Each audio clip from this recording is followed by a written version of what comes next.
Hello, and thanks for watching. This time I'm making a Gnoll Paladin for Chris. I've made the armature already and looped extra wire around certain points to make them more stiff and to act as a visual guide where I want things to be thicker. I've really enjoyed working on and sculpting your character concepts that you've suggested. If you're watching this and would like to request a sculpt, I really hope you won't hesitate to do so. Pick a character from a game you're currently playing, or one you've played in the past or will play. Then just leave a comment here or under any of my videos, and I'll see what I can do about making that happen for you.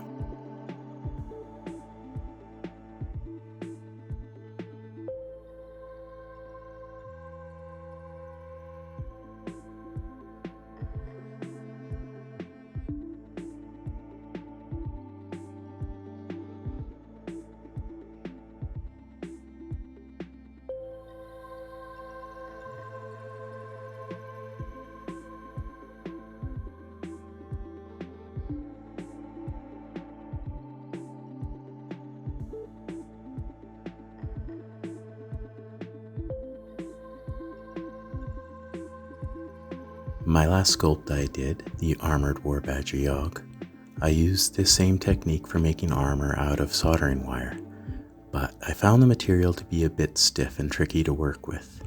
The plates bent to his form, and I ultimately got it shaped how I wanted, but I thought to myself that this could be a bit easier.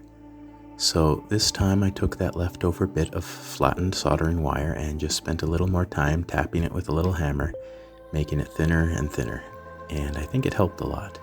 It was almost like working with clay this time.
Chris wanted Drath to have dark armor, so I'm just using some thinned out oil paint to give it a bit of a wash, and we'll see how well that turns out.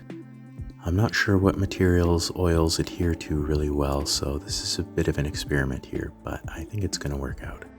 I used some thicker steel wire for the mace. I've got them all looped and tangled up in the middle because I want it to stay firmly connected. If I just poke straight bits of wire into a lump of clay, there's a really good chance at least some of it will fall out.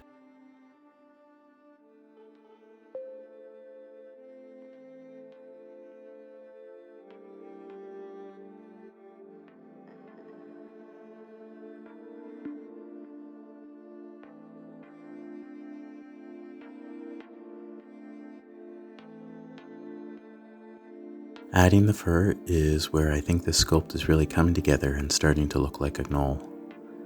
Something about the shape of Drath here and his mace really reminds me of Wilt Chamberlain in Conan the Destroyer.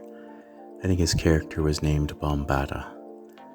Sculpting fur is a bit more forgiving than skin. There's a lot more variance to the surface, and you don't need to work out all the muscles and physique in nearly as much precision. Just add small bits of clay and texture it a bit as you go, and you can use a blade afterwards to add another level of texture.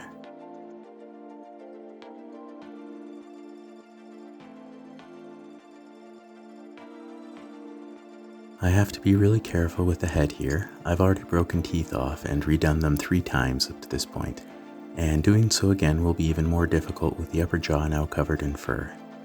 I think I'm going to put a few coats of varnish on those 2 long fangs to give them a fighting chance.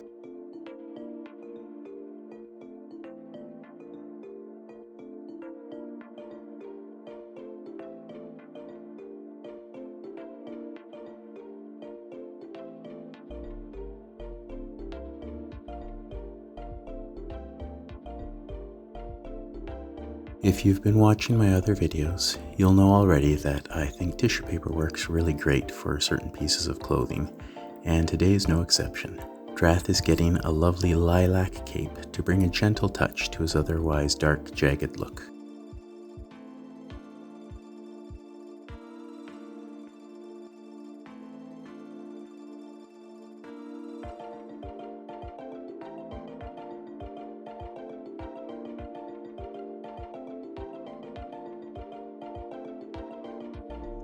And here's Drath.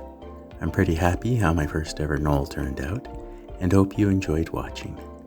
Please leave a like and subscribe, and don't be shy about requesting a build. I'm here to interact with you and to make minis for other tabletop gamers out there. Thank you for watching, and goodbye.